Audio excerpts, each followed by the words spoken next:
Right. What do you mean no carnival? That don't make no sense. You understand me? We've been locked up for nearly 15 months. We should do our own thing, you know. We should have our own festival, the Ultimate Comedy Festival. Yeah. Where we've got like 2 tents, you know what I mean? We got a headliners tent, we got Britain's Got Talent in there, we got Gogglebox in there, we got our TV comedians in there, and then we have another tent for the circuit comedians.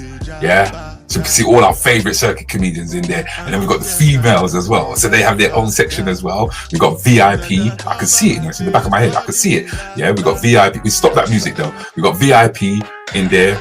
We can have a contactless site because modern technology has moved on. We don't have to worry about people getting stuff nicked.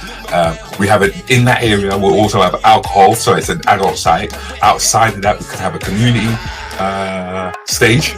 We can also have George Irwin come in, bring in the fare. That would be nice. We have tight security. We've got good stewards. We've got good customer service. We get some sponsors in. Then after that, we just need the A-team in. And we need international food. But who's the A-team? Mr. C, Lendon, Mikey. That's it. Monday, rep your island. That would be the absolute finale to the whole thing. Do you get what I mean? So it's like we get some carnival PAs in. Now I'm going to stop talking to you because now I've got work to do. Alright? This is Caribbean Vibes.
Yes, I mean, look like COVID, but you know, easy. That girl living name Kenisha, she if me look like COVID, that means that she look like Corona. So it's all we can link up Corona and COVID. Deliverable. Yes. Do you know those places? Yes. Can you?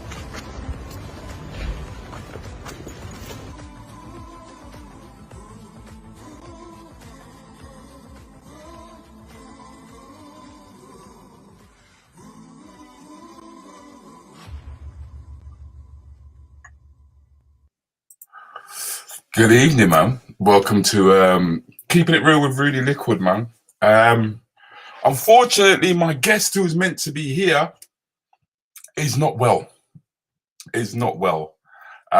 Which means that, yeah, you know what they say, the show's got to go ahead, innit? Show's got to go ahead, Ruth. Show's got to go ahead. But I mean, how can the show go ahead without a guest? That's the thing. If you've got no guest, then, I mean, who am I interviewing on Keep It Real at the end of the day? You know? Who am I going to interview? I'm so used to being around my own company anyway. I guess I could interview myself, but, you know, I'm not that self-indulgent. I'll be honest with you. I'll keep it real.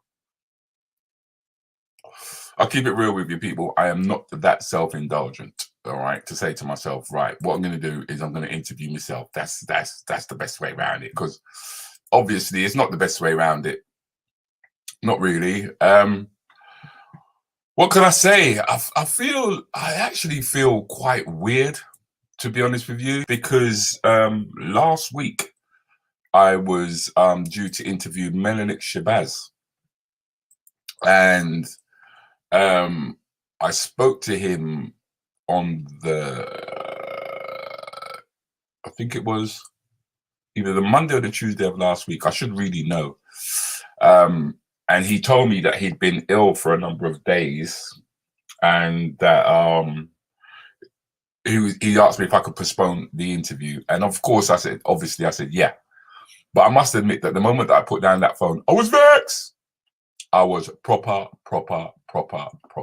vex.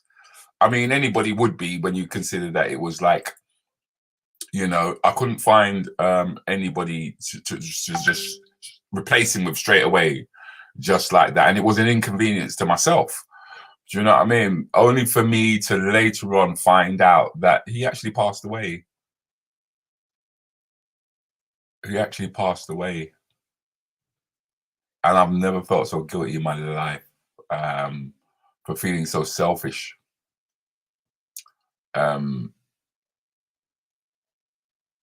It was quite. I was stunned. I was stunned. There's no other way to put it. I was absolutely stunned. It's the last thing that you'd expect, because, like, you know, you often hear people say, you know, oh, sorry, I'm not feeling well. And at the time, he was in Zimbabwe, so he's on the other side of the planet. And I'm thinking to myself, well, you know, really and truly, if you didn't want the interview, why didn't you just say so? You know, but he was actually being upfront with me at the time, and he was telling me that, boy, Rude, I'm not good, but hopefully I'm going to be, you know, well within the next couple of days, and maybe we could do this in either August or October. And Melanik was somebody who, I mean, he was a photographer, he was a writer, he was a filmmaker, he was a mentor. He was so many things to so many different people on so many different levels. And now I feel blessed when I think about the fact that he was actually going to allow me to interview him. You know, he actually did say yes to me. So you can imagine how I was feeling about this. But so what I've decided, so it's kind of made me feel like I'm Miss Marple or Columbo or one of those guys, because, you know, anytime you get those people who investigate stuff, there's someone's going to pass. I feel you kind of feel like you're the kiss of death, you know, because the thing is that we're reaching that. I'm reaching that part of my twilight years, I guess. You know, I'm past 50 years of age, which means that I've got less years ahead of me than I do behind me. And most of the people that I would like to interview, or I plan to interview, are actually a couple of score years older than me, because they were people that I was looking up to. They were the role models that I felt didn't get a look in. And what I've been trying to do with this podcast is to sort of like correct that. Do you know what I mean? It's like saying, okay, so you weren't on This Is Your Life with Eamon Andrews, but you could be on This Is Your Life with Rudi Lickwood. You know, that's what I was really trying to do. And that's the whole point of me wanting to interview all of these guys before it's too late. Because that's how it feels. It feels as though time is now shifting. You know, and it's not such a case. It's not about me walking around with the kiss of death in my mouth, but it's just that, you know, you really do have to live life to the max while you have that chance. And that's just on a real. That's just on a real. I mean, a lot of us now. A lot of us, not a lot of us. I'm wrong to say that, to generalize the way that I did just now.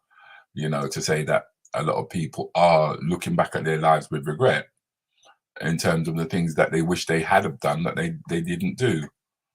And I'm just here to say to you, bruv, whatever it is you're thinking about doing, do. At least I forget to tell you about the 24-hour live event that's going to be taking place on the 6th. Don't piss about with it, because life ain't waiting on you anymore, man. It's saying you got to grab me by the horns and you've got to live to the max. So hopefully that's exactly what I'm going to do. I'm going to take from that that's exactly what that was meant to mean. But I should not take life for granted in any kind of way. So what I wanted to do was, for today anyway, because I can't interview the guest that I wanted to, was that I would do a rerun. for you of a previous guest of mine. His name is Charles Tomlim. Extremely interesting, funny character. A lot of us have seen him on the theatres up and down the country, with Blue Mountain Theatre, putting on various shows, you know, live performances, and he's gonna talk you through the interview that I had with him. He's gonna talk you through how he got to where he got to. All right. So what I'm gonna do now is I'm going to find that. I'm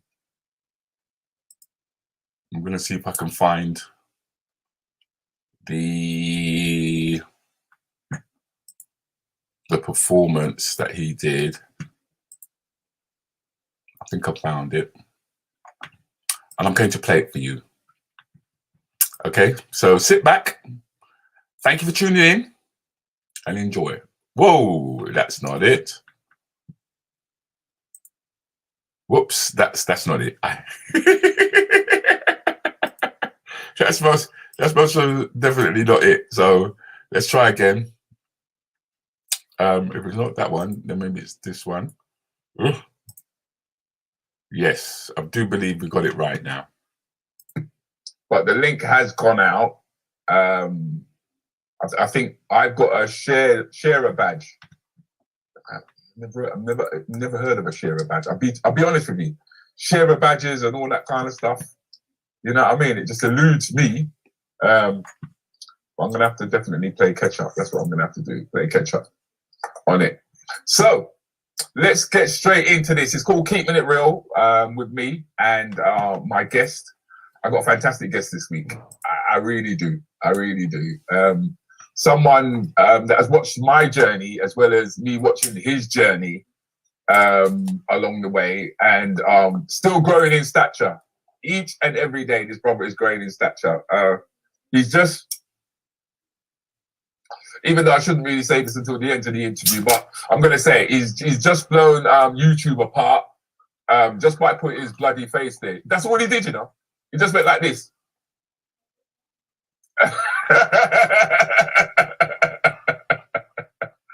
And Facebook is just bust up. He bust it up. Bust it up. You should have had the star thing where people can pay, send your stars. Oh, to support.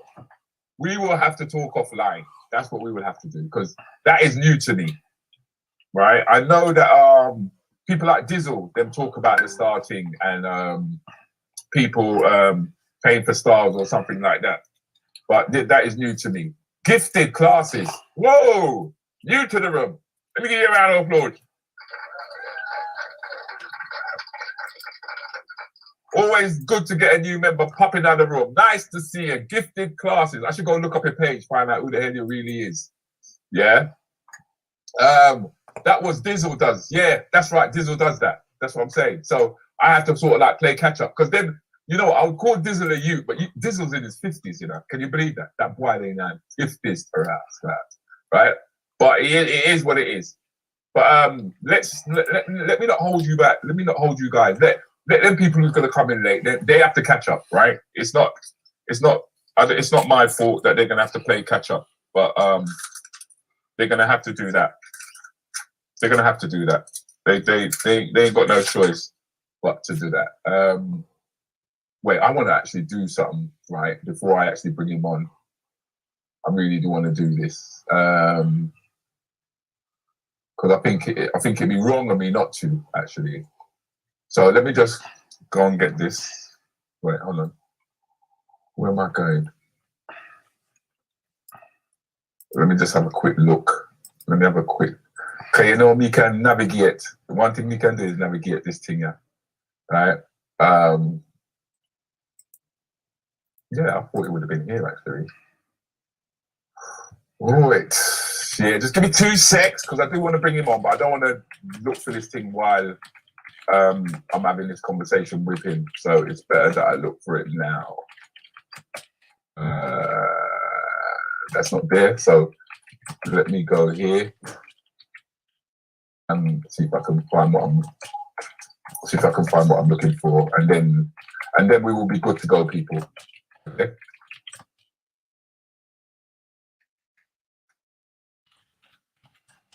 This will be even new to me, which will be good. I found it. I have found what I am looking for. Yeah. So as soon as I found it, right? You watching you're watching a thief in action right about now, believe it or not. You're watching a thief in action, but tell you the truth. Right. I'm in a position to now bring him on.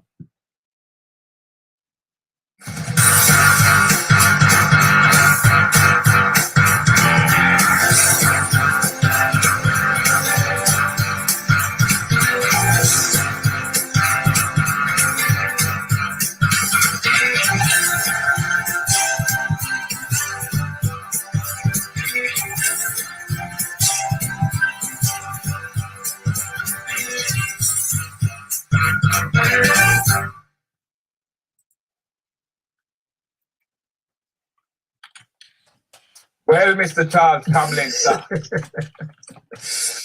How are you doing? I am not too bad. Where you get them picture there, man? Listen, man, I tell you, say you look at a thief in action. I weren't lying to you when I said you're looking at a thief in action, man. Okay, I believe you now. Yeah, listen, man, listen.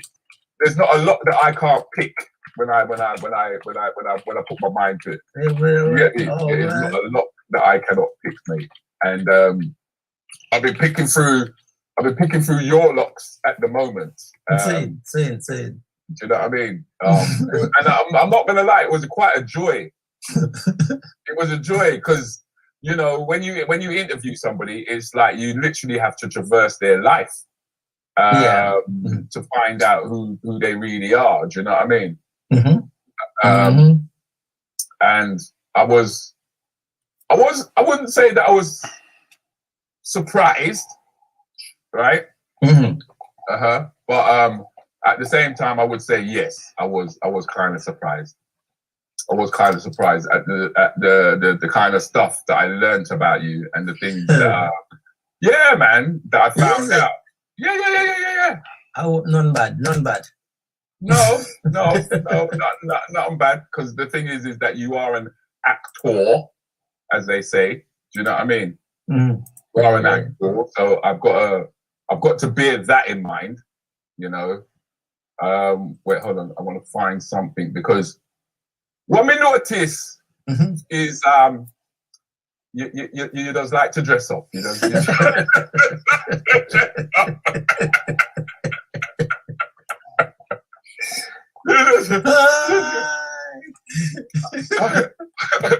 Are you just out to please the public, John? That was from a pantomime we did there.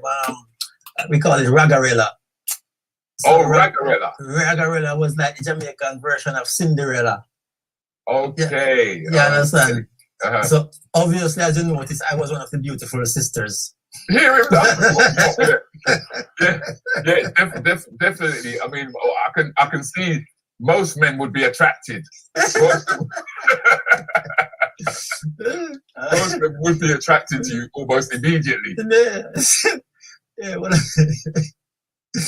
Whoa, you really did some digging, man. You really find some. Just to kick us off, just to get us warmed up. You get me? Just to get us warmed up, man. So when you said you did Ragarella, where was that done? Was that done in the UK or was it? In the UK, we did it. Again, we did it at Nelford Hall. We did it at Catford. I can't remember if we did Hackney, but we went on tour as well, like places like Birmingham. What was it? The Cave. Yes, the Cave in Birmingham. Yeah. You know what? The Cave in Birmingham. It's funny that always constantly pops up because it was the home of Black British comedy in Birmingham. Yes. Places that John Smith. Yes. took both of us down there. Yes. Yep. Yeah. John Smith was invited on there. Yes, definitely. Yeah. You see what I mean? So it's like the foundation. We keep bouncing off the foundation. True. You know, maybe it's because we are the older heads on the circuit. Yes, sir. You know, the oldest heads.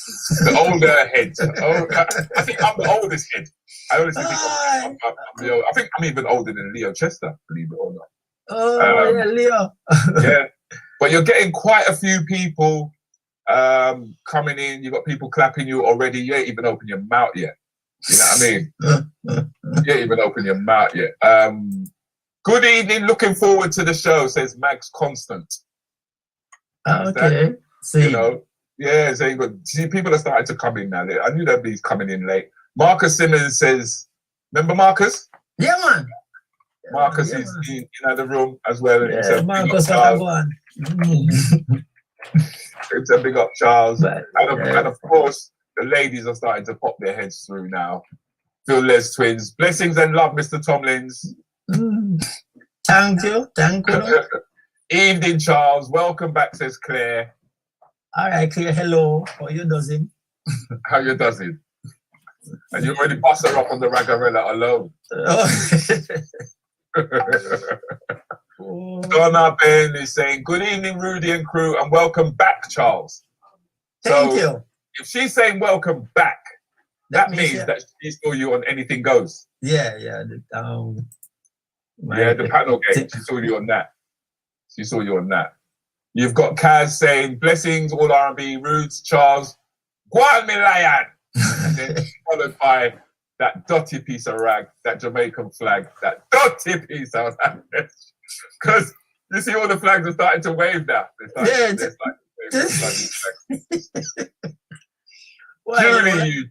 you like that flag? You don't like that flag? You traitor.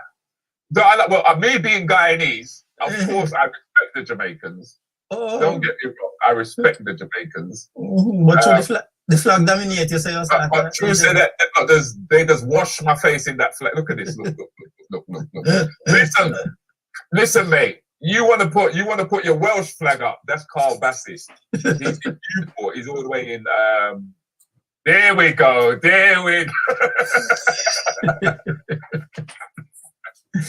Okay, so you have more than one flag.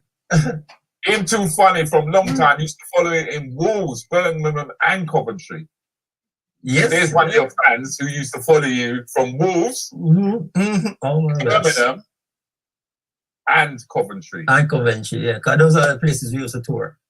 Okay. Yeah. Okay. I better get you one of them before I get cussed. Manchester, Wolverhampton. Mm-hmm. See, so you're getting them all from around the country, Charles. They're coming in from around the country. One, Charles. This is Verona Green. She's in Birmingham, I believe. Wagwan, Verona. We got a St. Lucian flag coming up. Not St. Lucian, Trinidad. All right, big up Trinidad. We got a Trinidad flag flying. No worry, we have a carnival next year.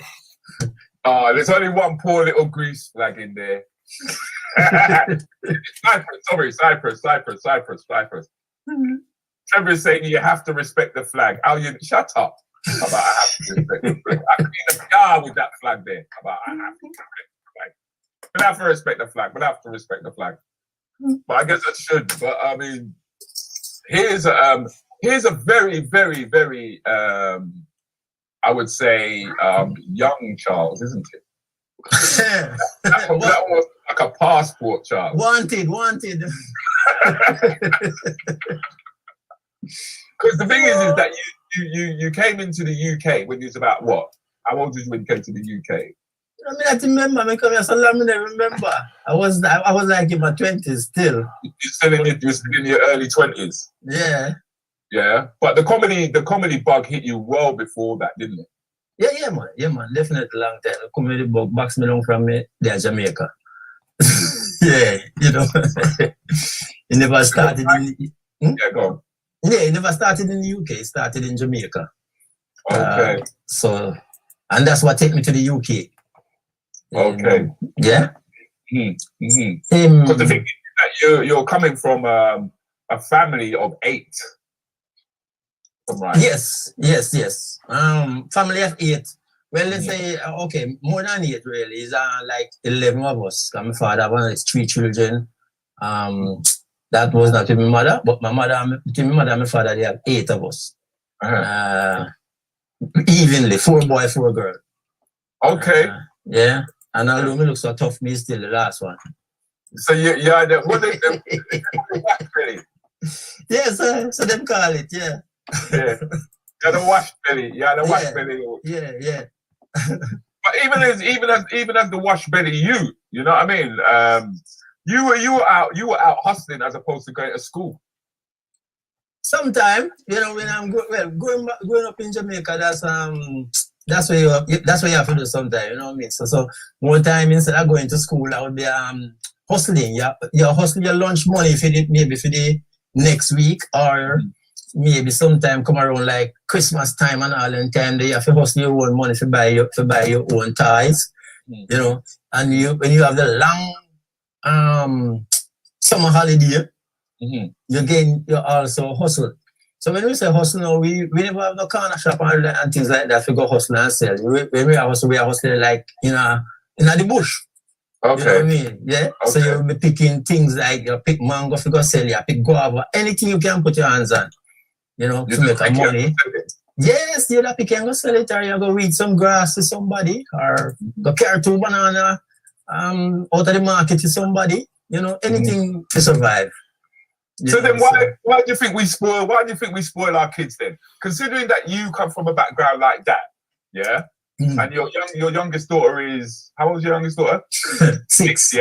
Yeah. Then why is it that we spoil our kids, knowing how we were brought up? Because I know you're a family man, and I know you've got certain morals and principles about how they should conduct themselves, but yet we still spoil them, Charles. Why? Yeah, because I think the reason why we spoil them, we always grow up and tell ourselves, say, all right, we don't want our kids to come and go through what we go through. But I think some of these kids nowadays need to go through a little bit of what we go through in terms of the beating. You understand? Me not say if we go kill them and murder them, we beat them. You never say beat them up. You never say fight them up and give them a little rascal up the backside. You want to find a little corner one time and pull the ears and thump them like what your mother used to do. You don't understand? Give them one to pinch. But nowadays, as I say, you can't do it with these kids nowadays. You know, them very bold. I remember when we grew up, and if we go like church or anyway, and you do anything, your mother will give you one look, and you know exactly what that means. You know you're supposed to quiet and you're supposed to behave yourself. If you go anywhere with these kids nowadays and you look on them like that, that's why you can't be like that.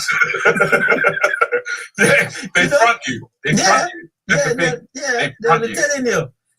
My mother was not only my mother, but most of the West Indian mothers and mainly the mothers. You know what I mean? Those are people who, I would say, enough beating. But to me, it never do we no bad. I think it makes us a better people today. Because we learn to have manners to with elders, you know, and things like that. And we realized that there were consequences to our behavior. Yes, you know, and more discipline. Yeah. As we said, my mother is the type of person who anything you do, she not make you wild, you know, but she'll get you. And if she flings something after you, she not miss. Yeah. Remember one time my mother sent me a shop, and when me I go to the shop, she sent me and I can froze up myself. And she fling one shoes after me and I run. Now the shop already is about 5 miles from where we live, you know. And we go a shop and come back as me enter the yard, so boof, the shoes hit me in my head. Right. Yeah. You know what? Carol calls that giving them some bitch lick. She call it bitch lick. Yeah. You know, yeah, man. Carol is right. You know what I mean? Somebody is speaking nowadays. I think you need to take them on holiday. Every now and then you carry them on holiday. Yeah, but enough of them British kids went on holiday and never come back. Never. You going on holiday? I'm not going on holiday. They pack the suitcase, yeah? Then I come back. Now come back, yeah. A lot of British and a lot of Africans, actually. Yeah, and when they eventually reach back, I bet they have manners. Yeah, definitely. I mean, Lloyd is saying that kids nowadays are no longer scared. No, definitely not. They are no longer scared of consequences to their actions. Yeah, but then Lloyd, don't you think it's because we put the mobile phone them and. Yep. So they can phone up social services. So we've given them access to a planet that we never had access to. We had to go to the library in order to get information. You know what I mean? Whereas they've got information. The moment we give them the phone, we're literally handing to the world. That's it. That's it. I mean, look at us now, talking on this thing, how you call it, Bloom or Zoom or whatever it is. You know, modern technology and so, as I say, so they can just call social service or police. My only phone that I used to was like one matches box type in a condense scanner and stretchy card. Piece of string, yeah. Piece of string. Let me ask you something though, Charles. Did you ever bust the tin? Yeah, you know the lid, right? You know the actual lid. Burst 2 hole in it. Put the string in it. Yeah, yeah. You put the string in it, and then you spin it, and then when you pull it. Yeah. Did you ever play that as well? Yes, we make all of those toys. We come buy, you know, when if you know, hustle to buy, we one toy, come Christmas time or anytime, we have to make we own. You know what I mean? So we make all of them things. They make gig, we make we own truck, we make hand cart, we make skate, anything. Everything we want to use. That don't make no sense. You understand me? We've been locked up for nearly 15 months.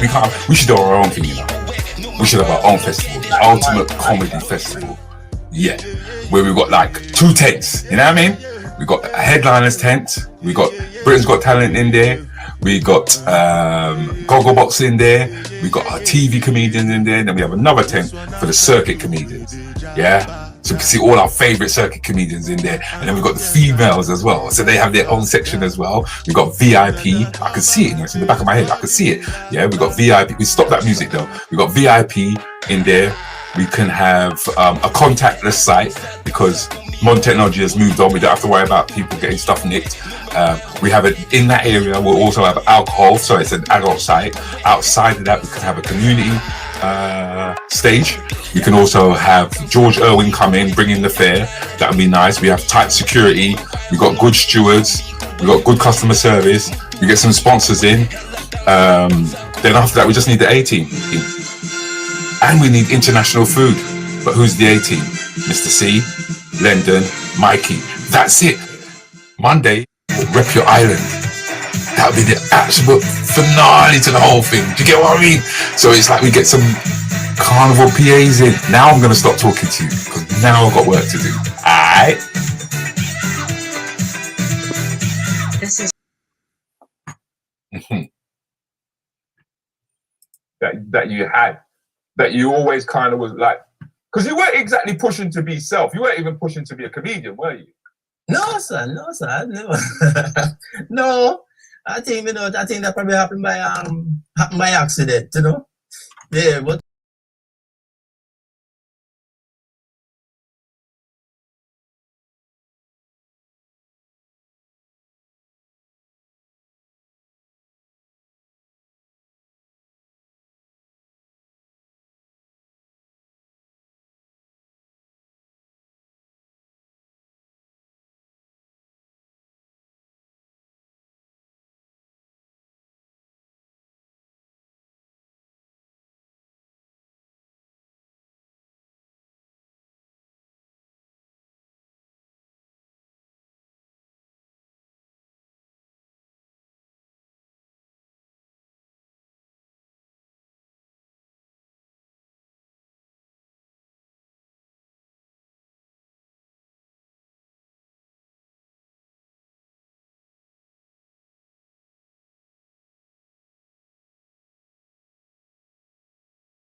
It's been a difficult one. It's been a difficult one.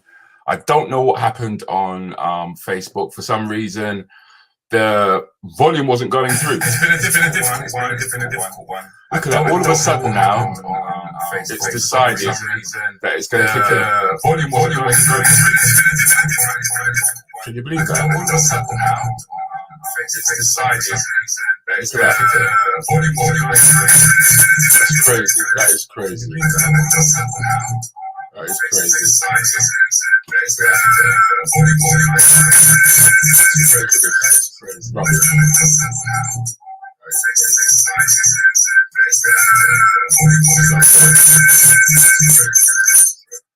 Yeah, let's get rid of that. For some reason, everything was blocking up. Thank you very much for tuning in to Keep It Real. It was a rerun with Charles, as I pointed out earlier on. My guest that I was hoping to have on, unfortunately, was ill, couldn't make it.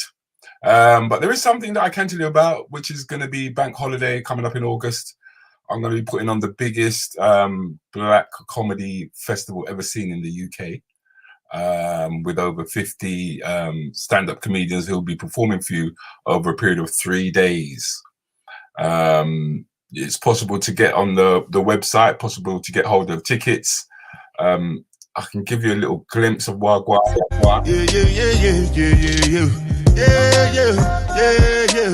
few names that you might know.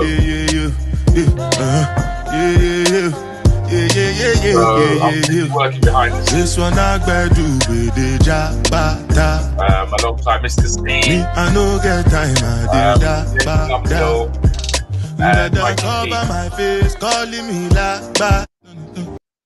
So we're working very hard to try and make that happen, because there's no way they can tell us that we can't have the carnival.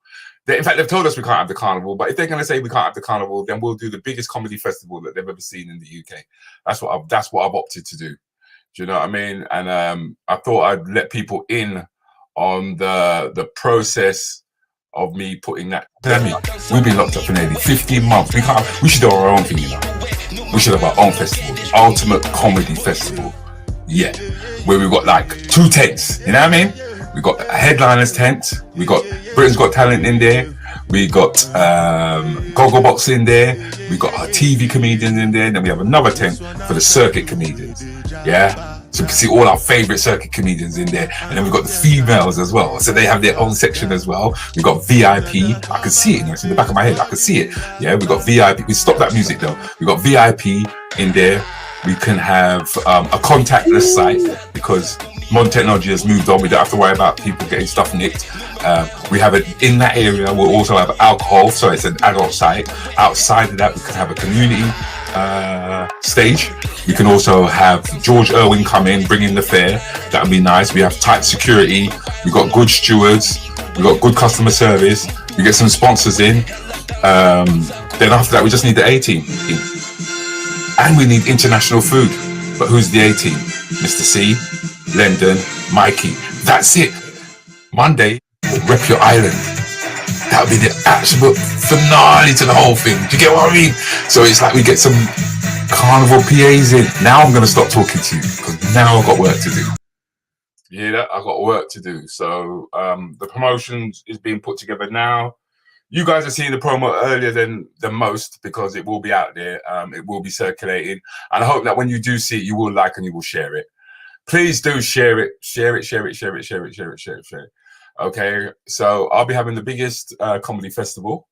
I'm going to have to say Black Comedy Festival, because there are loads of festivals that are taking place. But normally you'll find that Black comedians are the tokens. It's funny that, you know, I've started promoting it and people are going, oh, you got an all black show. But we never ever say you got an all white show. We never ever say it. You know, it's like the assumption is like, you know, it's okay if the majority are white comics. And I don't have a problem with that. But it seems to be a problem that when we do decide to do our own thing, it's like, oh, you lot are doing your own black thing. Why aren't you doing your thing with us? Because we've been doing our thing with you for years. And all that's happened is that our money's going 180 degrees outside of our own community, and we're the ones who are not growing. We're just consumers, you know. Whereas we want to be builders, we want to be entrepreneurs, we want to be a part of the actual fabric of this society. It's not enough for you to put on a bunch of, not bunch, that's wrong. It's not enough to see more faces on the TV, and they're not in decision-making roles. They're not in positions that make a difference, really. You know. So there you go. But I'm just keeping it real. So thank you very much for joining me, and do join me next week. I will be talking to, hopefully this guy ain't going to become ill as well, Mr. Peter Honeygale. He's my next guest, my final guest of the season. So I hope you will join me next week. I'll be talking to Mr. Peter Honeygale. That was Charles Tomlim. Thank you very much for jumping in, Charles. You're great help. And for my unfortunate guest who was ill, I'm hoping that you get a speedy return. So thanks, guys. Take it easy. And thanks for staying with me. Yeah? Cheers. Bye-bye.